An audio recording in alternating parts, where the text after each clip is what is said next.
माझ्या अकॅडमीचे विद्यार्थ्यांना घेऊन सगळ्या बुद्ध विहारांना मी भेट दिलेली आहे. का कोणास ठाऊक हा बुद्ध विहार शिल्लक राहिला होता.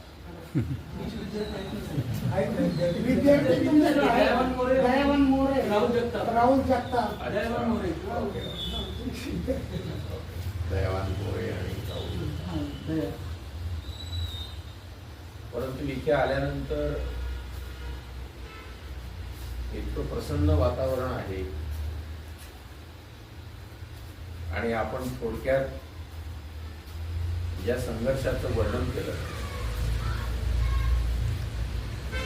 संघर्ष करून मिळालेली गोष्ट कायमची स्मरणात राहते आणि त्याचं महत्वही आपल्या लक्षात राहतं. सहजासहजी एखादी गोष्ट मिळाली तर याविषयी काही वाटत नाही, परंतु जेव्हा संघर्षानंतर मिळते त्यानंतर मात्र आपण त्याचं जतन जीवापाड करतो. काहीतरी बांधकाम पण चालू असावं असं बाहेर सामान ठेवलेलं आहे त्यावरून कळतं. अनेक प्रकारच्या ज्या इथे ऍक्टिव्हिटीज होतात, उपक्रम पार पडतात, त्यामध्ये विपස්සनेचा जो उपक्रम आहे, गोयंका गुरुजींची कॅसेट लावून ग्रुप सिटिंग होत असेल, माझ्या स्वतःची दोन विपස්සनेची शिबिरं झालेली आहेत आणि कधीतरी बोलवाल तर विपස්සनेवरती तुम्हाला मी चांगलं मार्गदर्शन करेन. कारण मी बेसिकली मेडिकल डॉक्टर आहे, फिजिओलॉजिस्ट आहे आणि ह्या विपස්සनेने माणसाच्या मेंदूवरती जे काही चांगले परिणाम होतात आणि त्याद्वारे माणसाच्या वर्तनामध्ये जो बदल होतो याविषयी मी आपल्याला शास्त्रशुद्ध विवेचन करून आपण जे काही करत आहात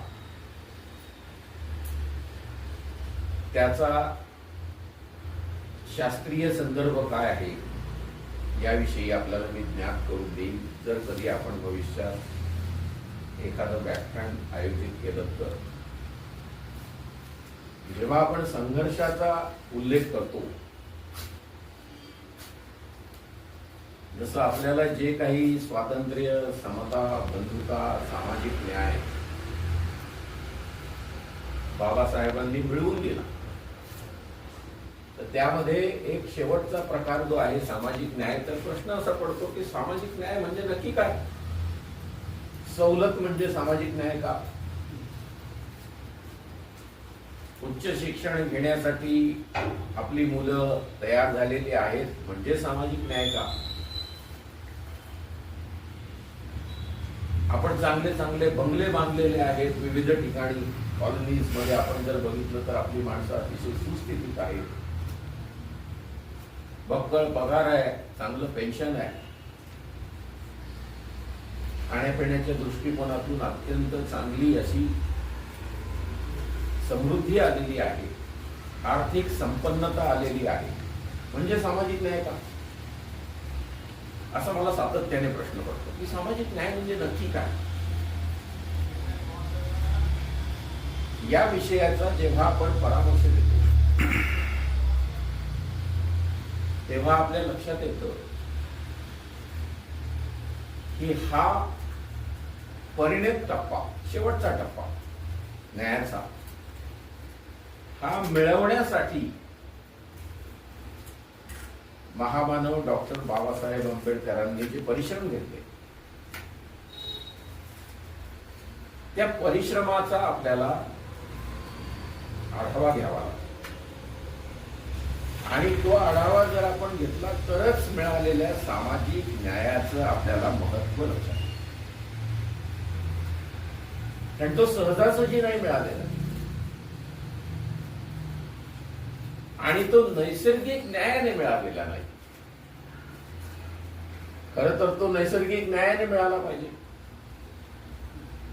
विविध विषयांचा लंडनमध्ये अभ्यास करत असताना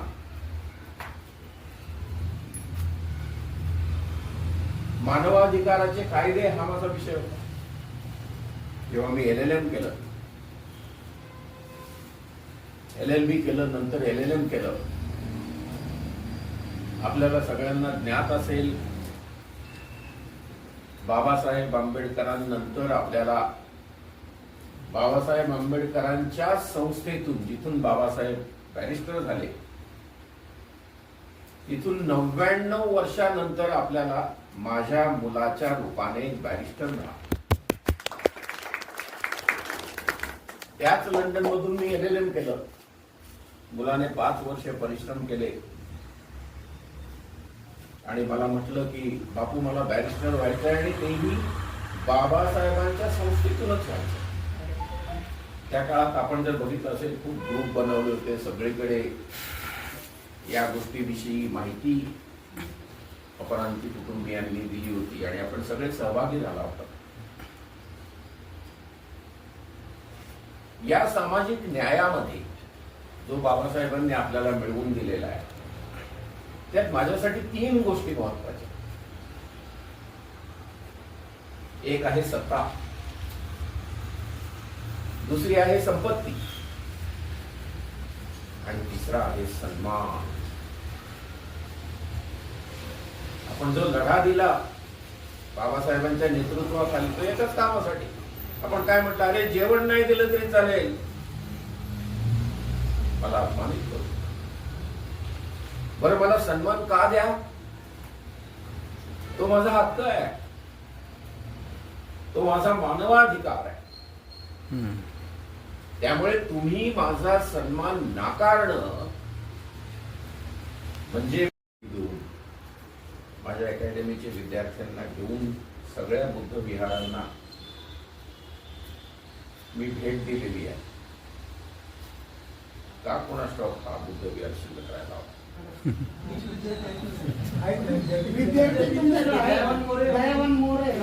राहुल जगताप, दयावान मोरे आणि राहुल. परंतु इथे आल्यानंतर इतकं प्रसन्न वातावरण आहे आणि आपण थोडक्यात ज्या संघर्षाचं वर्णन केलं, संघर्ष करून मिळालेली गोष्ट कायमची स्मरणात राहते आणि त्याचं महत्वही आपल्या लक्षात राहतं. सहजासहजी एखादी गोष्ट मिळाली तर याविषयी काही वाटत नाही, परंतु जेव्हा संघर्षानंतर मिळते त्यानंतर मात्र आपण त्याचं जतन जीवापाड करतो. काहीतरी बांधकाम पण चालू असावं असं बाहेर सामान ठेवलेलं आहे त्यावरून कळतं. अनेक प्रकारच्या ज्या इथे ऍक्टिव्हिटीज होतात, उपक्रम पार पडतात, त्यामध्ये विपස්සनेचा उपक्रम आहे. गोयंका गुरुजींची कॅसेट लावून ग्रुप सिटिंग होत असेल. माझ्या स्वतःची दोन विपස්සनेची शिबिरं झालेली आहेत आणि कधीतरी बोलवाल तर विपස්සनेवरती तुम्हाला मी चांगलं मार्गदर्शन करेन. कारण मी बेसिकली मेडिकल डॉक्टर आहे, फिजिओलॉजिस्ट आहे आणि ह्या विपස්සनेने माणसाच्या मेंदूवरती जे काही चांगले परिणाम होतात आणि त्याद्वारे माणसाच्या वर्तनामध्ये जो बदल होतो, याविषयी मी आपल्याला शास्त्रशुद्ध विवेचन करून आपण जे काही करत आहात त्याचा शास्त्रीय संदर्भ काय आहे याविषयी आपल्याला मी ज्ञात करून देईन. जर कधी आपण भविष्यात एखादं व्याख्यान आयोजित केलं तर जेव्हा आपण संघर्षाचा उल्लेख करतो, जसं आपल्याला जे काही स्वातंत्र्य, समता, बंधुता, सामाजिक न्याय बाबासाहेबांनी मिळवून दिला, तर त्यामध्ये एक शेवटचा प्रकार जो आहे सामाजिक न्याय, तर प्रश्न असा पडतो की सामाजिक न्याय म्हणजे नक्की काय? सवलत म्हणजे सामाजिक न्याय का? उच्च शिक्षण घेण्यासाठी आपली मुलं तयार झालेली आहेत म्हणजे सामाजिक न्याय का? आपण चांगले चांगले बंगले बांधलेले आहेत विविध ठिकाणी, कॉलनीज मध्ये आपण जर बघितलं तर आपली माणसं अतिशय सुस्थितीत आहेत, बक्कळ पगार आहे, चांगलं पेन्शन आहे, खाण्यापिण्याच्या दृष्टिकोनातून अत्यंत चांगली अशी समृद्धी आलेली आहे, आर्थिक संपन्नता आलेली आहे, म्हणजे सामाजिक न्याय का? असा मला सातत्याने प्रश्न पडतो की सामाजिक न्याय म्हणजे नक्की काय? या विषयाचा जेव्हा आपण परामर्श देतो तेव्हा आपल्या लक्षात येतं की हा परिणत टप्पा, शेवटचा टप्पा न्यायाचा, हा मिळवण्यासाठी महामानव डॉक्टर बाबासाहेब आंबेडकरांनी जे परिश्रम घेतले, त्या परिश्रमाचा आपल्याला आढावा घ्यावा लागतो. आणि तो आढावा जर आपण घेतला तरच मिळालेल्या सामाजिक न्यायाचं आपल्याला महत्व लक्षात येईल. कारण तो सहजासहजी नाही मिळालेला आणि तो नैसर्गिक न्यायाने मिळालेला नाही. खरं तर तो नैसर्गिक न्यायाने मिळाला पाहिजे. विविध विषयांचा लंडन मध्ये अभ्यास करत असताना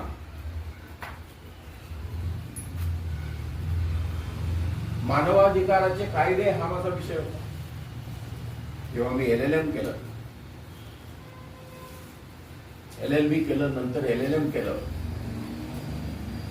आपल्याला सगळ्यांना ज्ञात असेल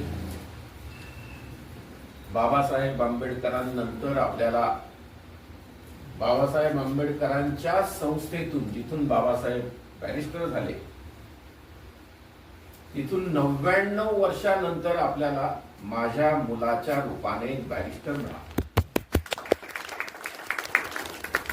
त्याच लंडन मधून मी LLM केलं. मुलाने 5 वर्ष परिश्रम केले आणि मला म्हटलं की बापू मला बॅरिस्टर व्हायचंय आणि तेही बाबासाहेबांच्या संस्थेतूनच व्हायचं. त्या काळात आपण जर बघितलं असेल खूप ग्रुप बनवले होते, सगळीकडे या गोष्टीविषयी माहिती अपरांती कुटुंबियांनी दिली होती आणि आपण सगळे सहभागी झाला होता. या सामाजिक न्यायामध्ये जो बाबासाहेबांनी आपल्याला मिळवून दिलेला आहे, त्यात माझ्यासाठी 3 गोष्टी महत्वाच्या. एक आहे सत्ता, दुसरी आहे संपत्ती आणि तिसरा आहे सन्मान. आपण जो लढा दिला बाबासाहेबांच्या नेतृत्वाखाली, तो एकच कामासाठी. आपण काय म्हटलं, अरे जेवण नाही दिलं तरी चालेल, मला अपमानित करू, बरं मला सन्मान का द्या, तो माझा हक्क आहे, तो माझा मानवाधिकार आहे. त्यामुळे तुम्ही माझा सन्मान नाकारणं म्हणजे मानवाधिकाराच्या संहितेचा अवमान करणं. आंतरराष्ट्रीय पातळीवरती 1948 साली मानवाधिकाराची संहिता अस्तित्वात आली. फक्त 30 कलमांची संहिता आहे. 48 ला अस्तित्वात आली, परंतु सन्मान मिळण्यासाठीचा डॉक्टर बाबासाहेब आंबेडकरांचा लढा मात्र 1916 पासून सुरू. 1916 वयाच्या अवघ्या 25व्या वर्षी आपण जे म्हणतो कोलंबियामध्ये बाबासाहेब आंबेडकर शिकले, तर नुसती जंत्री देऊन काही मजा नसते. शिकले म्हणजे काय शिकले हे महत्वाचं आहे. वयाच्या 25व्या वर्षी बाबासाहेबांनी एक प्रबंध दिला आणि तो खूप गाजला. आजही जाती व्यवस्था, जातीभेद, जातींचे निर्मूलन, जातीयंताची लढाई या कोणत्याही विषयावरती जेव्हा एखादा विद्यार्थी संशोधन करतो त्यावेळी तुम्हाला आश्चर्य वाटेल. त्याचा पहिला संदर्भ असतो बाबासाहेबांचा हा प्रबंध, जो वयाच्या कितव्या वर्षी लिहिला बाबासाहेबांनी? 25व्या वर्षी. मी नेहमी 25 वर्षांचे माझ्याकडे विद्यार्थी जेव्हा येतात अपरांती अकॅडमीमध्ये, तेव्हा त्यांना मी सांगतो, अरे जरा भान ठेवा तुमच्या वयाचं. तुम्हाला वाटतं 25 म्हणजे काही वय नाही. माझ्यासाठी 25व्या वर्षी माझ्या गुरुने, आपल्या बापाने जगासाठी आदर्श होईल अशा प्रकारचा प्रबंध लिहिला. भारतातल्या जाती, बघा त्याचं टायटल काय, कास्ट इन इंडिया. ती जाती संस्था अव्याहत टिकावी. आता पण आहे की नाही?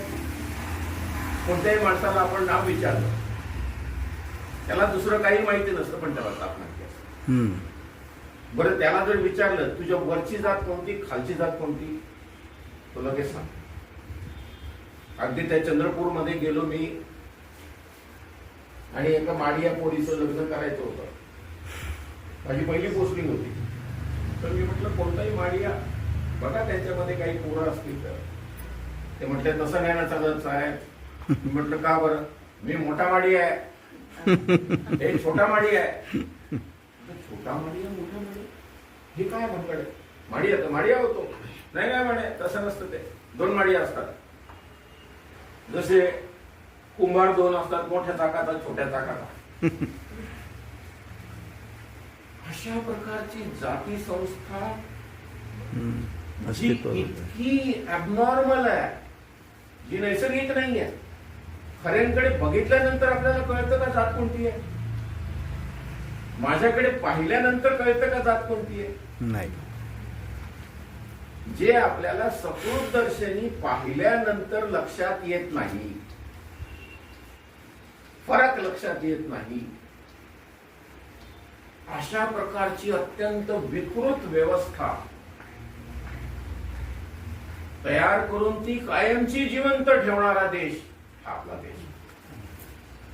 म्हणून आपला अवमान जाती संस्था असल्यामुळे आपला होणारा अवमान नैसर्गिक आहे. आणि ह्या नैसर्गिकरित्या, जो खरं तर अनैसर्गिक असला पाहिजे, पण जेव्हा जाती संस्था निर्माण झाली त्याचा मेकॅनिझम बाबासाहेबांनी विशद केला. हे कसं टिकलंय आणि त्याची प्रत्येक दशकानंतर कसे कसे परिणाम होत जातात, कसे कसे बदल होत जातात, याची प्रमेय त्यांनी त्यांच्या प्रबंधामध्ये मांडली. ती आजही लागू आहे. काय वय होतं बाबासाहेबांचं? 25 वर्ष. आपण एखादा 25 वर्षाचा मुलगा असेल आणि तो आपल्याला काही सांगायला लागेल तर आपण काय म्हणतो, थांब रे जरा, माझ्या वयाचा विचार कर. माझी 50 झाली, माझे 60 झाले, तू वयाच्या 25 वर्षामध्ये असं काय ज्ञान घेतलं तर तू आम्हाला शिकवायला लागला. काय वय होतं बाबासाहेबांचं? अवघं 25 वर्ष. मग त्यानंतर तिथे त्यांना लक्षात आलं की आपण जी मांडणी करत आहोत ती मांडणी आज तागायत केली नाही. कारण त्या जाती संस्थेचे आपण स्वतः बळी आहोत. आपण जेव्हा एखादी गोष्ट विशद करतो आणि तिथे आग्रहाने नमूद करतो की त्या संस्थेचा मी बळी आहे, एका बळी जो आहे त्याच्या दृष्टिकोनातून तुम्ही त्या संस्थेकडे पहा, ही चांगली बघायला मिळते. जसे इथे काम करणारे आपले कार्यकर्ते आहेत, आल्याबरोबर त्यांनी चार्ज घेतला आणि काही कुणी बोलण्याच्या अगोदर त्यांनी पुढच्या टप्प्याकडे ते होऊन देतो. हो सर, मला एका ठिकाणी उद्घाटन करायला. Yes yes. हा भैया, मी इकडे कधीच तयार होऊन आलेलो आहे, पण एक साधारण अर्धा तास लागेल मला यायला. हो, नाही तुमचा प्रोग्राम सुरू करा ना, चांगली गाणी बिणी सुरू करा, आम्ही येतो तोपर्यंत.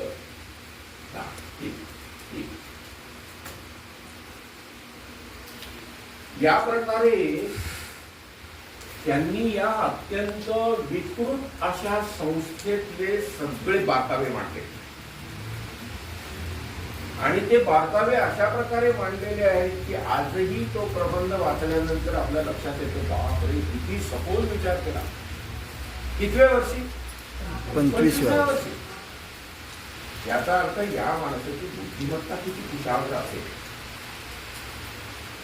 सामाजिक भान किती प्रगल्भ असेल, कारण ते सोचलेलो आणि प्रत्येक क्षणाला एकाच गोष्टीचा विचार डोक्यात होता, माझ्या माणसांना जो सन्मान नाकारण्यात आलेला आहे तो सन्मान मी प्रदान करेन. सत्तेमध्ये सहभाग त्यांचा कसा होईल यासाठी प्रयत्न करेल, संपत्ती त्यांना कशी मिळेल यासाठी प्रयत्न करेल आणि सगळ्यात महत्वाचं त्यांचं जीवन सन्मानाचं कसं करता येईल यासाठी माझा प्रयत्न असेल. विचार करा. त्यानंतर अखंड ती परिक्रमा सुरू झाली आणि अव्याहत एकाच कामासाठी स्वतःला त्यांनी जोडून घेतलं.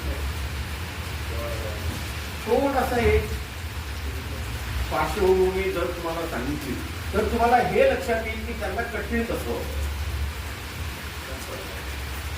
ज्या काळामध्ये ब्रिटिशांनी मुसलमानांना 1909 साली स्वतंत्र मतदारसंघ दिले, उमेदवार पण मुसलमान, मतदार पण मुसलमान, त्यामुळे त्या उमेदवाराला बाकीच्या कोणत्याही पक्षाकडे चापलूस सारखं भिकेचं वाडगं घेऊन जायला लागेल का? नाही. त्यांचीच माणसं, त्यांचेच मतदार. कधी झालंय? 1909 साली. बाबासाहेबांच्या या सगळ्या गोष्टींवरती लक्ष होतं. 1919 साली ज्या वेळेला मुसलमानांच्या सोबत ख्रिश्चनांना स्वतंत्र मतदारसंघ मिळाला, अँग्लो इंडियन नावाचा त्या काळात एक प्रकार होता, म्हणजे ब्रिटिश माणसाच्या भारतीय बायकोला झालेली पोर अँग्लो इंडियन, त्यांना स्वतंत्र मतदारसंघ मिळाला. बरोबर. शिखांना स्वतंत्र मतदारसंघ मिळाला, परंतु दलित, आदिवासी, मागासलेल्या लोकांना मात्र स्वतंत्र मतदारसंघ नव्हते. कारण हाही एक वर्ग आहे असं कोणी गृहीतच धरलं नव्हतं. ते पहिल्यांदा बाबासाहेबांनी हा विषय ऐरणीवर आणला की हा पण एक वर्ग आहे, मी त्याचा प्रतिनिधी आहे आणि जसं तुम्ही मुसलमानांना दिलं, शिखाला दिलं, ख्रिश्चनाला दिलं, अँग्लो इंडियनला दिलं, तसं आम्हाला पण तुम्हाला द्यावं लागेल. पहिल्यांदा हे पटलावरती पहिल्यांदा आलं. जग हक्कून गेलं की अरे खरं या माणसाचं म्हणणं, एवढा मोठा वर्ग आहे आणि यांना कसल्याच प्रकारचं प्रतिनिधित्व नाही. जोपर्यंत माणसाला राजकीय व्यवस्थेमध्ये प्रतिनिधित्व मिळत नाही तोपर्यंत त्याचे प्रश्न चापलुसी करून सोडवावे लागतात. आपले सगळे राजकीय लोक बघताना तुम्ही चापलुसांची धुंबळ उडालेली आहे की नाही. आपण असं म्हणतो का आपल्या आपल्या पक्षात राहिलं पाहिजे, आपल्याच पुढे घेऊन गेलं पाहिजे. याच्याकडे जा, त्याच्याकडे जा, सेनेत जा, राष्ट्रवादीकडे जा, काँग्रेसमध्ये जा, काही तर त्याच्यानंतर आणखी उडी मारतात आणि बीजेपीचा. आपण स्वतःला एक प्रश्न विचारायचा अशा वेळी, मी थोडं उत्पत्ती बंद करू का? मला सगळं ॲलर्जी आहे.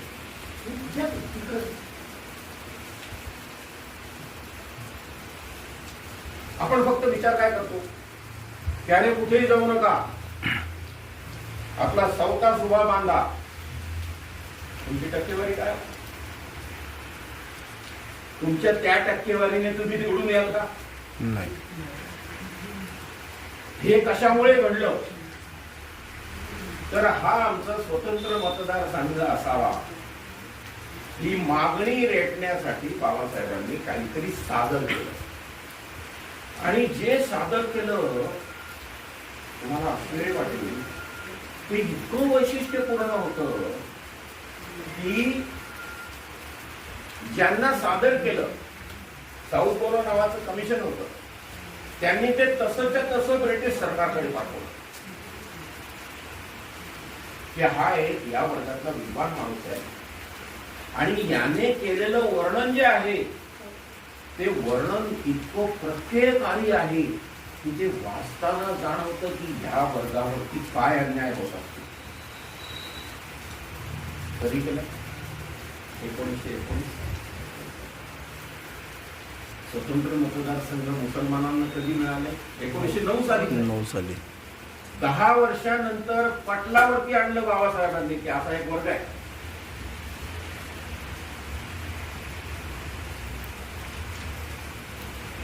परत शांतता आली. त्याच्यावर काहीच कारवाई झाली नाही. मग त्यानंतर आपल्याकडे सायमन कमिशन आलं, काहीतरी तुम्ही ऐकलं असेल. हो हो. सायमन कमिशन आलं. सायमन गोबॅक, लाला लजपत रायना छातीवरती पोलिसांच्या लाठ्या झेलाव्या लागल्या. कालांतराने ते वाढले. या सायमन कमिशन समोर परत टप्पा नंबर 2 बाबासाहेबांनी सादर केला की अरे तुम्हाला मी 10 वर्षापूर्वी दिलं होतं 1919 साली. 1929 ला सायमन कमिशन येणार होतं, त्याऐवजी 27 ला आलं. 2 वर्ष अगोदर आलं. काहीतरी राजकीय उलथापालथ झाली ब्रिटनमध्ये. आता परत नव्याने तुम्हाला सांगतो मी आमची परिस्थिती आणि जे वर्णन केलं होतं त्यामध्ये, त्यात मुंबईतल्या काही गोष्टी त्यांनी वर्णन केल्या होत्या की एक बाई टरबूज विकणारी, केळी विकणारी होती. पूर्वीचं जर कोणाला आठवत असेल तर त्या मिलच्या बाहेर फळं विकणाऱ्या बाया असायच्या आणि ती बाई त्या काळामध्ये महार समाजाची, म्हणजे आपण ज्याला आता बौद्ध म्हणतो, लपत छपत ती तो व्यवसाय करत होती. कुणीतरी तिच्या गावच्या माणसाने पाहिजे. म्हटलं अरे ही तर मारीण आहे, खाण्याचा पदार्थ ही कशी विकू शकते? ज्यांनी ज्यांनी खाल्लं ते बाटले ना. बाटले म्हटल्यानंतर ठोकली बाईला. ब्रिटिश माणसाने जेव्हा वाचलं तेव्हा ब्रिटिश माणूस त्यांची वर्णन करण्याची पद्धती अशी आहे, इतकी प्रभावी बाबासाहेबांची पद्धती आहे. तुम्ही जर सायमन कमिशन समोरचा रिपोर्ट वाचला तर तो वाचता वाचता आपल्या डोळ्यात पाणी येतं. आणि ब्रिटिश माणसाच्या डोक्याची शीर उठली. यांना द्यायचं, यांच्यावरती जर एवढा अन्याय होत असेल तर यांना द्यायचं, यांच्या पदरात टाकायचं. कधीची गोष्ट? 27. त्यानंतर 30, 31, 32 राऊंड टेबल कॉन्फरन्स आपण म्हणतो ना, वर्ल्ड परिषदा. हो हो. रमाईला दिलेली पत्र, रमाईला सांगितलं पोरं आजारी आहे, तुम्ही बाबासाहेब जाऊ नका. ते म्हटले मी जर गेलो नाही तर गांधी आणि त्याची गँग माझी वाट लावेल माझ्या समाजाची. बाबासाहेब म्हटलं लिखित आहे.